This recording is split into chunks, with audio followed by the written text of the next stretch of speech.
l'émission Saveurs divines. Cette bonne nouvelle du royaume sera prêchée dans le monde entier pour servir de témoignage à toutes les nations. Alors viendra la fin. Ce pain céleste vous est présenté par Immaculée Niraneza. Shalom, shalom mes bien-aimés qui écoutent cette émission Saveurs divines. C'est au nom de Jésus-Christ que je vous salue chaleureusement. Bienvenue donc pour l'écoute de la parole et le partage de la parole. Cette semaine, nous sommes en train de vous donner quelques astuces pour la sainteté. Ah oui, le Dieu qui nous a appelés, notre Père Céleste, il est saint et il veut que nous soyons aussi dans toute notre conduite comme nous l'avons déjà vu. Ça fait 2 jours que nous vous parlons de ça. Alors aujourd'hui, je vais donner une autre astuce que nous trouvons dans Éphésiens 4 à partir du verset 17. Nous allons voir ce qui concerne le fait de se revêtir de l'homme nouveau. Si nous vivons dans la sainteté, nous devons nous débarrasser, nous devons nous dépouiller du vieil homme et revêtir l'homme nouveau. D'ailleurs, le titre d'aujourd'hui, ça sera « Revêtir l'homme nouveau ». Alléluia. Voici donc ce que je dis et ce que je déclare dans le Seigneur. Vous ne devez plus marcher comme les païens qui marchent selon la vanité de leurs pensées. Ils ont l'intelligence obscurcie. Ils sont étrangers à la vie de Dieu à cause de l'ignorance qui est en eux, à cause de l'endurcissement de leur cœur. Ayant perdu tout sentiment, ils se sont livrés au dérèglement pour commettre toute espèce d'impureté jointe à la cupidité. Voilà, ce sont des personnes qui ne sont pas encore revêtues de l'homme nouveau. Les versets que je viens de lire concernent cette catégorie de personnes. Cependant, à partir de ce verset 20, nous avons une deuxième catégorie de gens. Paul dit, mais vous, ce n'est pas ainsi que vous avez appris Christ. Si du moins vous l'avez entendu, et si conformément à la vérité qui est en Christ, c'est en lui que vous avez été instruits à vous dépouiller par rapport à votre vie passée du vieil homme qui se corrompt par les convoitises trompeuses à être renouvelé dans l'esprit de votre intelligence et revêtir l'homme nouveau, créé selon Dieu dans une justice et une sainteté qui produit la vérité. Alléluia. C'est un long texte, mais retenez dans ce texte 2 points essentiels. 2 points essentiels, c'est que si nous sommes en Christ, nous devons nous dépouiller, nous devons nous débarrasser du vieil homme, l'ancienne nature. Si nous sommes à Christ, l'ancienne nature est changée.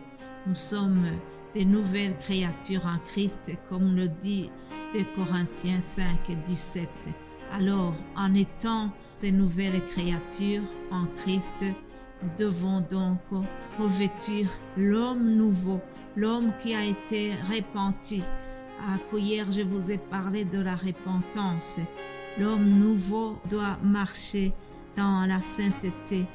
L'homme nouveau doit se distinguer des autres personnes. Retenez que si nous disons l'homme, en général, c'est l'humanité.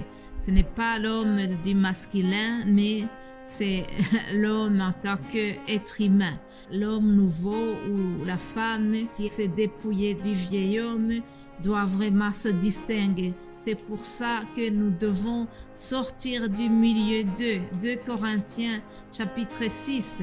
Paul s'adressa aux Corinthiens, il leur dit, vous devez sortir du milieu d'eux, les païens, et vous devez vous séparer des païens.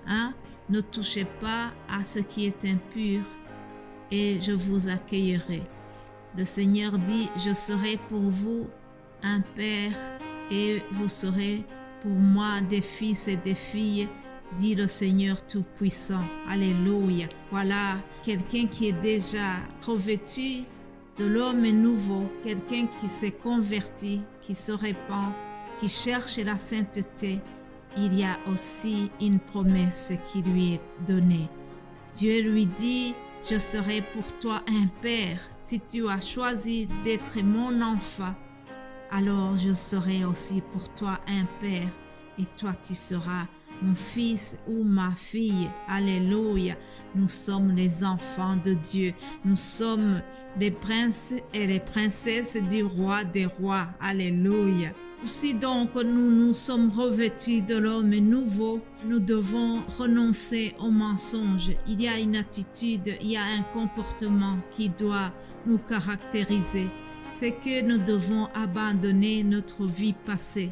Avant notre conversion, nous avions l'intelligence qui est obscurcie, comme dit la parole. Notre intelligence était obscurcie. Maintenant, une fois que nous sommes à Christ, nous avons un renouvellement de l'intelligence. Alléluia. Nous ne sommes plus étrangers à la vie de Dieu. Ah oui, nous marchons vraiment selon l'Esprit. Nous sommes conduits par l'Esprit. Et alors, ce qui doit suivre, c'est que nous devons aussi porter les fruits du Saint-Esprit. Alléluia. Il y a les fruits de l'Esprit Saint qui doivent vraiment nous caractériser. Quels sont ces fruits? Je vous rappelle de quoi il s'agit. Les fruits de l'Esprit, nous les trouvons dans Galates 5, 22. Il est écrit, mais le fruit de l'Esprit, c'est l'amour, la joie, la paix, la patience, la bonté, la bienveillance, la foi, la douceur, la maîtrise de soi. La loi n'est pas contre ces choses. Alléluia. Ah, je te souhaite, cher ami, de porter les fruits de l'Esprit. Je te souhaite d'avoir ce signe distinctif des chrétiens que l'amour doit nous caractériser. Alléluia.